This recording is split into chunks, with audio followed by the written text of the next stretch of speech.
Already పెళ్లి చేసుకొని రావడం, వేరే ఇంటికి మూవ్ అవ్వడం అనేది ఒక పెద్ద ట్రాన్సిషన్. అసలు ఇంకా ఎలా అంటే ఒక పీక్ డిప్రెషన్ అలాంటి వెళ్ళిపోయే స్టేజ్ వరకు అయిపోయింది. అండ్ ఎప్పుడు లైఫ్ అలా ఉండదు అని చెప్పి అంటారు కదా, ఖచ్చితంగా పాజిటివ్ వైబ్స్ కూడా వస్తాయి అంటారు కదా, అలా కూడా వచ్చింది. Hello everyone, welcome back to my channel. నా పేరు సిరి. మీరు కనుక నా ఛానల్ ని ఫస్ట్ టైం చూస్తున్నట్టయితే please do like, share and subscribe to my channel. ఇవాళ వీడియో ఏంటి అంటే, ఇప్పటి వరకు ఆల్మోస్ట్ అందరూ అండ్ నేను కూడా ఇక్కడ స్టూడెంట్ ఎక్స్పీరియన్సెస్, జాబ్ మార్కెట్ ఎలా ఉంది, ఇలాంటి వీడియోస్ అయితే అన్ని షేర్ చేసుకున్నాము. బట్ ఒక పెళ్ళైన తర్వాత ఒక అమ్మాయి యుఎస్ వస్తే తనకి ఎలా ఉంటుంది, ఇమీడియట్ గా ఆ ట్రాన్సిషన్ ఎలా ఉంటుంది అనేది అయితే నేను షేర్ చేసుకుందాం అనుకుంటున్నా. మీలో ఎవరికన్నా ఇందులో ఏ పాయింట్ అన్నా కానీ కనెక్ట్ అయినట్టు అనిపిస్తే do let me know in comment section. చాలా హ్యాపీగా ఫీల్ అవుతాను. అండ్ పెళ్లి చేసుకొని వచ్చే వాళ్ళకి కూడా కొంచెం యూజ్ అవుతుంది, ఈ చిన్న చిన్న టిప్స్ తెలుసుకుంటారు అని చెప్పి అయితే నేను ఈ వీడియో చేస్తున్నా. సో ఇంకా ఎలాంటి లేట్ చేయకుండా let's get in to the video.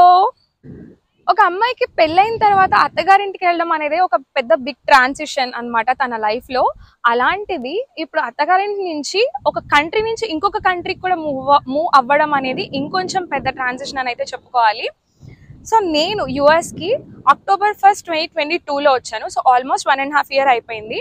So నేను వచ్చిన కొత్తలో నేను ఏమేమి ఫేస్ చేశాను అని చెప్పి అయితే నేను ఈ వీడియో ద్వారా మీకు షేర్ చేసుకుంటున్నాను. సో నేను వచ్చినప్పుడు కరెక్ట్ గా ఇక్కడ పీక్ వింటర్ స్టార్ట్ అవ్వబోయే టైం అన్నమాట. అంటే లైక్ ఇక్కడ ఎలా అంటే సమ్మర్ లో అందరు బయటికి వస్తారు, అంటే లైక్ సమ్మర్ లో వాళ్ళు ఎంజాయ్ చేద్దాం అనుకున్నంత బాగా ఎంజాయ్ చేస్తారు. వింటర్ లో మాత్రం ఆల్మోస్ట్ ఎవరి ఇంట్లో వాళ్ళు కూర్చుంటారు. ఆల్మోస్ట్ కాదు, అందరు అంతే, ఎవ్వరు బయటికి రావడానికి కూడా ఇష్టపడరు అనమాట. సో మనం నా అంతటికి నేను లేకపోతే ఎవరందరికి వాళ్ళు వెళ్ళి కనీసం ఒకసారి వాకింగ్ చేద్దాం, ఎవరైనా కనిపిస్తే హాయ్ చెప్దాము, పరిచయం పెంచుకుందాం అనుకున్నా కానీ ఎవ్వరు కనపడరు. అలాంటి సిచ్యువేషన్ ఉంటే ఎంత బాధ అనిపిస్తుందో కదా. సో నేను కరెక్ట్ గా October 1st అక్టోబర్ టైంలో రావడం వల్ల ఏంటి అంటే అప్పుడే ఇంకా వింటర్ స్టార్ట్ అయ్యి పీక్ వింటర్కి వెళ్ళబోయే టైం అనమాట. సో నేను పీక్ వింటర్ లో రావడం వల్ల నేనైతే ఫస్ట్ ఫేస్ చేసిన ఇష్యూ ఏంటి అంటే ఎవ్వరు బయట కనిపించకపోవడం. అండ్ అసలు ఎవరికన్నా హాయ్ చెప్దామన్నా కానీ బయట ఎవ్వరు కనిపించకపోయేసరికి నాకు చాలా బాధ అనిపించింది. ఏంటి ఇక్కడ ఇలాగే ఉంటుందా అని చెప్పి అయితే చాలా ఫీల్ అయ్యాను. మీరు నా ప్రీవియస్ వీడియోస్ కనుక చూసినట్టయితే నేను తెనాలి నుంచి వచ్చాను. అండ్ నేను ఇండియాలో ఉండి జాబ్ చేయడం almost 90% of my work from హోమే అయిపోయింది.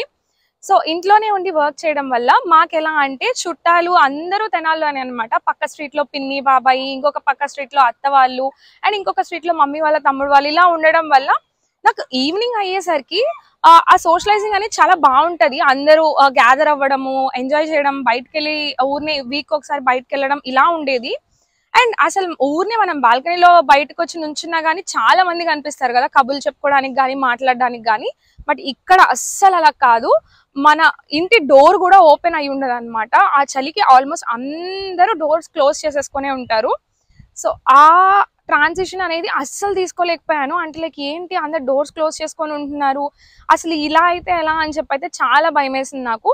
అండ్ ఇంకొకటి ఏంటి అంటే ఇక్కడికి వచ్చిన వెంటనే వర్క్ ఆథరైజేషన్ రాదు, నేనైతే ఖాళీగానే ఉండాలి. అండ్ మా హస్బెండ్ కి 3 days అయితే వర్క్ ఫ్రమ్ ఆఫీస్ కి వెళ్ళాలి. సో ఇంకా ఆ 3 days అయితే ఇంకా నాకు చుక్కలనే చెప్పుకోవాలి. ఎందుకు అంటే ఒక్కదాన్ని మార్నింగ్ నుంచి ఈవినింగ్ వరకు ఇంట్లో, ఇంకా అసలు చాలా పిచ్చ బోర్ కొట్టేసేది. ఆ సిచ్యువేషన్ లో నాకు ఏమనిపించింది అంటే ఇండియా వెళ్దామా, అసలు ఎందుకు వచ్చాను నేను ఇక్కడికి, అసలు వాట్ ఈస్ దిస్ అని చెప్పి అయితే అనిపించింది. అంటే లైక్ చాలా మందికి యుఎస్ రావడం డ్రీమ్ అలా కూడా ఉంటుంది కదా, బట్ నాకు అసలు నేను ఎందుకు వచ్చాను ఇక్కడికి, అసలు అలాంటి ఫేజ్ కి అయితే వెళ్ళిపోయాను. ఇక్కడ నేను అలా కొంచెం నన్ను ఫస్ట్ ఇనిషియల్ స్టేజ్ లో అలవాటు చేయడానికి మా హస్బెండ్ కూడా చాలా ఎక్కువ ఎంగేజ్ చేయడానికి ట్రై చేసేవాళ్ళు అనమాట. అంటే లైక్ ఆఫీస్ నుంచి ఫాస్ట్ గా వచ్చేయడానికి, లేకపోతే కుదిరిన రోజు వర్క్ ఫ్రమ్ హోమ్ చేయడానికి బాగా ట్రై చేసేవాళ్ళు. ఎంత ట్రై చేసినా కానీ ఎలా అంటే మనకి చుట్టూ ఒక 10 మంది ఉండి సడన్ గా ఇద్దరమే అనే ఫేజ్ లో ఉండేసరికి నాకు చాలా బాధ అనిపించింది. సో ఇంకా నాకు జెట్ లాగ్ సెట్ అవ్వడానికి అయితే 1 week టైం పట్టింది. ఇక్కడ కొంతమందికి నాకు అస్సలు లేదు అంటారు, అండ్ కొంతమంది నాకు అసలు వెంటనే సెట్ అయిపోయింది అంటారు, కొంతమందికి 1 month పట్టింది అని చెప్పి అయితే అంటారు. బట్ నాకు మాత్రం ఒక 1 week కి జెట్ లాగ్ అయితే సెట్ అయిపోయింది.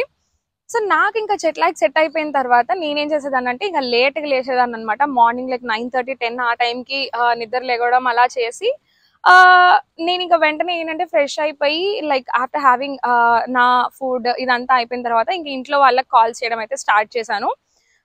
ఇంట్లో వాళ్ళతో ఆల్మోస్ట్ వాళ్ళకి 12-12:30 అయిపోయేంత వరకు కాల్లోనే ఉండేదాన్ని మమ్మీ వాళ్ళతో. సో వాళ్ళు కూడా నాకు అలవాటు అవ్వాలి కదా అని చెప్పేసేసి వాళ్ళు దే టుక్ టైం. అంటే లైక్ లేట్ అవుతుంది పడుకోవాలి ఇలా ఏం చెప్పేవాళ్ళు కాదు. అయినా కానీ నాకు అప్పుడప్పుడు ఏడుపు వచ్చి ఫుల్గా ఏడ్చేదాన్ని. వాళ్ళైతే ఇంకా ఒక సర్టెన్ స్టేజ్ లో కొంచెం భయపడ్డారనమాట, ఏంటి ఇలా ఏడుస్తుంది అని చెప్పేసేసి. సో నేను ఇంకా ఓకే, ఇంకా ఇది ఇలా కాదు, ఈ స్టేజ్ నుంచి నేను ఫాస్ట్ గా బయటికి రావాలి అని చెప్పి అయితే ఫిక్స్ అయిపోయాను. అండ్ ఇంకొకటి ఏంటి అంటే నాకున్న డ్రాబ్యాక్, నాకు ఎక్కువ టీవీ చూసే అలవాట్లేదు. అంటే లైక్ షోస్ చూసే వాళ్ళకి లేకపోతే ఇంకేదన్నా సిరీస్ వెబ్ సిరీస్ ఇలా చూసే వాళ్ళకి అంత బోర్ కూడా కొట్టదు. అంటే లైక్ ఓకే ఏదో ఒక షో చూద్దాము అని చెప్పి అయితే అనుకోవచ్చు. బట్ నేను అలా షోస్ సిరీస్ చూసే పర్సన్ ని కూడా కాదు. సో అది ఇంకొక డ్రాబ్యాక్ అయిపోయింది. సో ఇంత ఇలా అంతా ఉండేసరికి అండ్ మా హస్బెండ్ వర్క్ ఫ్రమ్ హోమ్ చేసిన మాకు పెళ్లి ఫిక్స్ అయిన తర్వాతే తను కొత్త ఆఫీస్ లో జాయిన్ అవ్వడం అయితే జరిగిందనమాట. సో అలా జాయిన్ అవ్వడం వల్ల తను కొంచెం ఎక్కువ ప్రూవ్ చేసుకోవాలి కాబట్టి వర్క్ మీద కాన్సన్ట్రేషన్ అనేది ఎక్కువ ఉండే. బట్ స్టిల్ అలా ఉన్నప్పుడు కూడా he tried his level best. అంటే లైక్ తిను ఇప్పుడే వచ్చింది కాబట్టి ట్రాన్సిషన్ కి టైం పడుతుంది, I should give her time అని చెప్పేసి చాలా పాసిబుల్ వేస్ లో ట్రై చేశారు. బట్ స్టిల్ నాకైతే అంటే లైక్ మేబీ ఆ కొంచెం టైం అనేది సరిపోకపోయి ఉండొచ్చు. I took lot of time. Final గా ఎలా అంటే ఇంకా డిప్రెషన్ ఫేజ్ లోకి, అండ్ నేను తెగ మాట్లాడుతూనే ఉంటా. నాకు అలా సైలెంట్ గా ఉండేసరికి ఓకే ఇది నేను కాదు, ఇంత సైలెంట్ గా నేను అస్సలు ఉండలేను అని చెప్పి అయితే ఏడుపు వచ్చేసేది కూడా ఒక్కొక్క రోజుల్లో. సో ఇంకా ఈ ఫేజ్ ని నేను ఓవర్కమ్ చేయాలి. ఎందుకంటే నేను ఇక్కడ డల్ గా ఉంటే హస్బెండ్ ఫీల్ అవుతారు, అండ్ ఇండియాకి కాల్ చేసి ఏడుస్తుంటే పేరెంట్స్ బాధపడతారు అని చెప్పి ఇంకా నేను దీన్ని ఓవర్కమ్ చేయాలి అని చెప్పి అయితే అనుకున్నా. దానికి నేను ఆలోచించుకుంది ఏంటంటే జస్ట్ ఒకసారి ఇండియా వెళ్ళొద్దామా, అంటే లైక్ ఇండియా వెళ్ళొస్తే సెట్ అవుతామేమో అని చెప్పి అనుకున్నాను. బట్ మళ్ళీ ఆలోచించుకుంది ఏంటంటే నేను వచ్చి 2-3 months కి మళ్ళీ ఇండియా వెళ్ళొస్తే అంటే లైక్ ఇండియా వెళ్ళి మళ్ళీ వచ్చినా కానీ నాకు అలాగే ఉంటుంది కదా అని చెప్పి అయితే అనిపించింది. అంటే లైక్ వచ్చి ఒక 6 months లేకపోతే 1 year కొంచెం అలవాటు అయిన తర్వాత వెళ్ళొచ్చినా కానీ కొంచెం ఏదో బెటర్గా ఉంటుంది. బట్ మళ్ళీ ఇమీడియట్ గా వెళ్ళి వచ్చినా నాకు ఖచ్చితంగా ఇలాగే అనిపిస్తుంది కదా అని అయితే అనిపించింది. సో అందుకని చెప్పేసి నేను ఏదో ఒక ఎక్స్ట్రా కరిక్యులర్ యాక్టివిటీ అలవాటు చేసుకునేదాన్ని. అంటే లైక్ డ్రాయింగ్, కుకింగ్ అయితే నాకు అస్సలు జీరో నాలెడ్జ్ అని అయితే చెప్పను, but only aloo fry and egg fry అయితే వచ్చు. సో ఇంకా కుకింగ్ మీదకి కాన్సన్ట్రేషన్ అయితే మార్చుకున్నాను అనమాట. అంటే లైక్ కొత్తవి చేయడము, ఏదో ఒకటి రాదు అని అయితే ఏది అనుకోలేదు, అన్ని ట్రై చేద్దామని చెప్పి అయితే సో అలా కుకింగ్ వైపు కొంచెం మార్చుకున్నాను. అండ్ ఇంకా వేరే ఎక్స్ట్రా కరిక్యులర్ యాక్టివిటీస్ చేయడం, కాసేపు ఏదో ఒకటి కిందకి ఎవరో ఒకరు కనిపిస్తారులే అని చెప్పి జాకెట్ వేసుకొని చలిలో కూడా వెళ్ళేదాన్ని. బట్ స్టిల్ అప్పటికి కూడా ఎవరు కనిపించేవాళ్ళు కాదు. బట్ అంటారు కదా అంటే లైక్ ఈ ఫేస్ ఇలాగే ఉండిపోదు, ఖచ్చితంగా చేంజ్ అవుతుంది అని చెప్పి. సో నేను ఇంత డిప్రెస్డ్ గా ఫీల్ అవుతూ ఉంటుంటే మా హస్బెండ్ ఇంకా ఏమన్నారంటే ఓకే లెట్స్ గో అనే ట్రిప్, అంటే లైక్ ఫ్రెండ్స్ దగ్గరికి వెళ్దాము, నీకు కూడా అలవాటు అవుతుంది అని చెప్పన్నారు. మా హస్బెండ్ బేసిక్ గా మాస్టర్స్ ఏమో కాలిఫోర్నియాలో అండ్ తర్వాత తన జాబ్ కోసం నార్త్ క్యారోలినాలో చేశారు. అందుకని న్యూ జెర్సీలో ఫ్రెండ్స్ అయితే చాలా తక్కువ కన్నా ఫస్ట్ లో అసలు లేరనే చెప్పుకోవాలి. సో అలా నాకు ఇక్కడ తనకి ఎవరు ఫ్రెండ్స్ లేకపోవడం వల్ల నాకు అలవాటు అవ్వడానికి చాలా టైం పట్టింది. ఇక్కడ ఫ్రెండ్స్ ఉంటే కొంచెం మరి అంత డిప్రెషన్ లోకి వెళ్ళలేకపోయేదాన్నేమో, ఇక్కడ ఫ్రెండ్స్ కూడా లేకపోవడం వల్ల నాకు అలా ఎక్కువ అనిపించినట్టుంది. సో తను ఏమన్నారంటే లెట్స్ గో అనే ట్రిప్ అని చెప్పేసి మేము ఇంకా ఆ న్యూ ఇయర్ కి అలా ఫ్రెండ్స్ ప్లేస్ కి వెళ్ళేలా ప్లాన్ చేసుకున్నాము. That is the happiest part అని అయితే చెప్పుకోవాలి. నాకు యుఎస్ మీద ఉన్న నెగిటివిటీ మొత్తం అప్పుడు కొంచెం మారింది అనమాట. చాలా ఎంజాయ్ చేశాను నేను ఆ ట్రిప్ నైతే. అంటే లైక్ అసలు వాళ్ళ ఫ్రెండ్ వాళ్ళ వైఫ్ నన్ను వెల్కమ్ చేసుకున్నది కానీ, that time I spend there I felt really very happy. ఇంకా అప్పుడు అనిపించింది ఓకే ఇక్కడ ఫ్రెండ్స్ ఉంటే ఖచ్చితంగా మన ట్రాన్సిషన్ ఎప్పుడు ఇలా ఉండదు, మారిపోవచ్చు అని చెప్పి అయితే అనిపించింది. సో బట్ అక్కడి నుంచి వచ్చాను కదా అంత ఎంజాయ్ చేసి, మళ్ళీ న్యూ జెర్సీలో ఫ్రెండ్స్ ఎవరు లేరు. మళ్ళీ కొద్ది రోజులకి అంటే లైక్ అక్కడ నుంచి స్టోర్ చేసుకున్న మెమరీస్ అన్ని అలా ఒక్కొక్క రోజుకి తగ్గిపోతూనే ఉంటాయి కదా. మళ్ళీ ఓ మై గాడ్ మళ్ళీ ఎవరు లేరు ఇలాంటి ఫీలింగే వచ్చింది అనమాట నాకు. ఓకే మళ్ళీ ఇంకా అస్సలు ఇది ఇలా కాదు, మనం చేంజ్ చేసుకోవాలి అని చెప్పి అయితే అనుకున్నాను. సో ఇంకా అలా అవుతూ ఉండగా మళ్ళీ మాకు ఇంకొక కాల్ వచ్చింది. ఏంటి అంటే మా హస్బెండ్ వాళ్ళ ఇంకొక ఫ్రెండ్ వాళ్ళది గృహప్రవేశం అనమాట. సో దానికోసం మేము టెక్సాస్ వెళ్ళాము. And that is one more memorable trip actually. చాలా ఎంజాయ్ చేసాం అక్కడ కూడా. So I was having super fun for 2 months అనమాట. చాలా చాలా చాలా సూపర్ గా ఎంజాయ్ చేసేసాను. ఇంకా ఈ మళ్ళీ as usual we are back to New Jersey. మళ్ళీ మా హస్బెండ్ ఆఫీస్కి వెళ్ళడం, నేను ఒక్కదాన్నే ఇంట్లో ఉండడం. ఇంకా నాకైతే ఇలా నా వల్ల కాదు అనిపించింది. అంటే లైక్ ఓకే, బికాస్ నేను ఇది కాదు, నేను అంటే లైక్ చాలా ఎక్కువ మాట్లాడతాను, నాకు పీపుల్ తో ఎక్కువ ఇంటరాక్ట్ అవ్వడం అంటే చాలా ఇష్టం. అండ్ చుట్టాలందరూ నాకు దగ్గరలో ఉండేసరికి ఇండియాలో కూడా పాంపరింగ్ కూడా చాలా ఎక్కువ ఉండేది అనమాట. ఇక్కడ ఏవి లేకపోయేసరికి చాలా బాధ అనిపించింది. సో నేను ఇంకా మరి ఇండియాలో పేరెంట్స్ కి మళ్ళీ నైట్ 12-12:30 వరకు అలా కాల్లోనే ఉంటే వాళ్ళ స్లీప్ కూడా డిస్టర్బ్ అయిపోతుంది కదా. సో నేను ఇంకా ఆ ట్రాన్సిషన్ ఫేజ్ నుంచి బయటికి రావడానికి నేను ఫస్ట్ చెప్పాను కదా డ్రాయింగ్, కుకింగ్ వీటి మీద చేశాను. బట్ అవి కూడా కాదు, ఇంకొంచెం ఏదైనా కెరీర్ ఓరియంటెడ్ గా ఉండాలి అని చెప్పి అయితే అనుకున్నాను. సో అలా నేను చూసుకుంటున్నాను అనమాట మన జాబ్స్ ఇప్పటి నుంచి అప్లై చేద్దామని చెప్పేసి. సో అలా జాబ్స్ అప్లై చేయడం స్టార్ట్ చేశాను. అండ్ ఇంకొకటి ఏంటి అంటే నాకు యూట్యూబ్ అనేది నా ప్యాషన్. అంటే లైక్ నా బ్యాచులర్స్ అప్పటి నుంచి నాకు యూట్యూబ్ ఛానల్ స్టార్ట్ చేయాలి అన్న ప్యాషన్ అయితే ఉండేది. బట్ అది కాస్త డ్రాగ్ అయ్యి ఇంకా నాకు అప్పుడు గట్టిగా అనిపించింది, ప్రతిదానికి టైం రావాలి అంటారు కదా, అలా నాకు అప్పుడు టైం వచ్చింది అనుకుంటా. సో అప్పుడు నేను అడిగాను, అంటే లైక్ నేను మా హస్బెండ్ ని ఇలా నేను యూట్యూబ్ స్టార్ట్ చేద్దాం అనుకుంటున్నాను అని చెప్తే ఫస్ట్ లో కొంచెం టైం తీసుకున్నారు తను ఆలోచించుకొని చెప్పడానికి. బట్ నేనైతే ఓకే ఫైన్, ఇంట్లో దిస్ ఇస్ యూట్యూబ్ అనేది నా ఒక్కదాని డెసిషనే కాదు, ఆబ్వియస్లీ ఫ్యామిలీ అందరు కలిసిన డెసిషన్, ఫ్యామిలీ అందరు కలిసి తీసుకునే డెసిషన్ కదా. సో నేను okay let him take his time and తను ఓకే అని చెప్పినప్పుడే చేద్దామని చెప్పి అయితే అనుకున్నా. సో మళ్ళీ ఇంకొక రోజులు ఆగిన తర్వాత అడిగాను అనమాట, సో ఏంటి మరి స్టార్ట్ చేస్తాను అని చెప్పేసి. సో తను మళ్ళీ ఆలోచించుకుంటూ ఉన్నారు. బట్ ఫేస్ ఎప్పుడు ఇలా ఉండదు, ఖచ్చితంగా చేంజ్ అనేది వస్తుంది అంటారు కదా. అప్పుడు ఎంటర్ అయ్యారు నా లైఫ్ లోకి. అంటే లైక్ మా కాలేజ్ ఫ్రెండ్స్ న్యూ జెర్సీకి షిఫ్ట్ అయ్యారు అనమాట. That is the most happiest part for me. అలా ఫ్రెండ్స్ ఆల్మోస్ట్ చాలా మంది నాకు కొంచెం దగ్గరలో ఉండడం నాకు చాలా హ్యాపీ అనిపించింది. ఇంకా అప్పటి నుంచి ఏంటి అంటే ఇంకా అలా ఫ్రెండ్స్ తో బయటికి వెళ్ళడము, ఫ్రెండ్స్ తో ఇంటరాక్ట్ అవ్వడము ఇలా చేస్తూ ఉండే. సో అలా చేయడం వల్ల నాకు ఆ ఫేస్ లో నుంచి 50% అయితే నేను బయటకు వచ్చేస్తాను. వాళ్ళు వచ్చిన తర్వాత కొన్ని వీక్స్ మేము అటు ఇటు బయటకు వెళ్ళడం కానీ ఇవన్నీ చేస్తున్నాం కదా. సో 50% నేను ఆ ఫేస్ నుంచి అయితే బయటికి రాగలిగాను.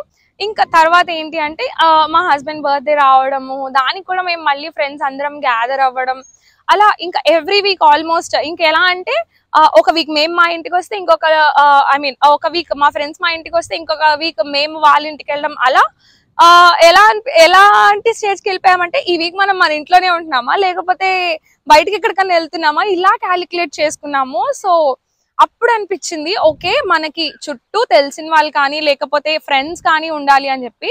అండ్ తర్వాత మేము వేరే కమ్యూనిటీలోకి షిఫ్ట్ అవ్వడం వల్ల మాకు ఆ కమ్యూనిటీలో తెలుగు వాళ్ళు ఉన్నారనమాట. ఒక 3 ఫ్యామిలీస్ అట్లా ఉన్నాయి. సో దాని వల్ల ఇంకొంచెం హ్యాపీ అనిపించింది అనమాట. వాళ్ళు ఊరినే ఒకరోజు కమ్యూనిటీలో వాకింగ్ చేస్తూ ఉంటే అలా ఆంటీ వాళ్ళకి అనిపించి హాయ్ చెప్పడం, అలా ఓకే మన పక్కనే తెలిసిన వాళ్ళు కమ్యూనిటీలో కూడా తెలుగు వాళ్ళు ఉన్నారు, సో మనకి ఇంకా ఏ దిగులు లేదు అని చెప్పి నాకు అప్పుడు అనిపించింది. ఎంత హ్యాపీ అనిపించిందో ఐ కాంట్ ఈవెన్ ఎక్స్ప్రెస్ అనమాట. ఆ ట్రాన్సిషన్ అంటే లైక్ ఒక డిప్రెషన్ లో కూడా వెళ్ళిపోయే ట్రాన్సిషన్ నుంచి ఇలా ఓకే ఇలా బానే ఉంటది, మనకి వెంటనే అడాప్ట్ చేసుకోవడానికి చేంజెస్ టైం పడుతుంది, వెంటనే అడాప్ట్ చేసుకోలేము, it takes lot of time అని అయితే అనిపించింది. సో అది అలా ఆ ఫేస్ నుంచి బయటికి రాగలిగాను నేను. అండ్ ఇలా ఫ్రెండ్స్ తో ఎంజాయ్ చేయడము. బట్ నాకు ఎక్కడో మళ్ళీ ఒక మూల యూట్యూబ్ స్టార్ట్ చేయాలి అని చెప్పి అయితే అనిపించింది. ఇంకా ఈసారి అడిగినప్పుడు మా హస్బెండ్ ఏమన్నారంటే ఓకే నీకు ఎంత పాజిటివిటీ ఉంటుందో అంతే నెగిటివిటీ కూడా ఉంటది, నువ్వు పాజిటివిటీ ఎంత హ్యాపీగా తీసుకుంటావో నెగిటివ్ అంతే అసలు వదిలేసాయి. అంటే లైక్ హ్యాపీగా కానీ సాడ్ గా కానీ తీసుకోవడం కాదు, నెగిటివిటీని నువ్వు అస్సలు పట్టించుకోకూడదు, అలా ఓకే అయితే కనుక నువ్వు స్టార్ట్ చెయ్యి అని చెప్పన్నారనమాట. యా దట్ మేక్ సెన్స్ అనిపించింది. అంటే లైక్ యూట్యూబ్ ప్లాట్ఫామ్ అనేది ఓన్లీ పాజిటివ్ ప్లాట్ఫామ్ అయితే కాదు, ఖచ్చితంగా ఈ రోజుల్లో చూసుకుంటే ఎక్కువ నెగిటివిటీనే ఎక్కువ ఉంది అని అయితే చెప్పుకోవాలి. నో అఫెన్స్, అది నా పర్సనల్ ఫీలింగ్. అంటే లైక్ కొంతమందికి పాజిటివ్ గా కూడా ఉండొచ్చు, బట్ ఆల్మోస్ట్ చాలా వరకు ఇలా అయితే ఉంటది కదా, అందుకని చెప్పి అయితే చెప్తున్నా. సో ఇది కూడా నువ్వు ఫేస్ చేయగలిగే పని అయితే అప్పుడు నువ్వు స్టార్ట్ చెయ్యి అని చెప్పన్నారు. So I started my journey as a YouTuber.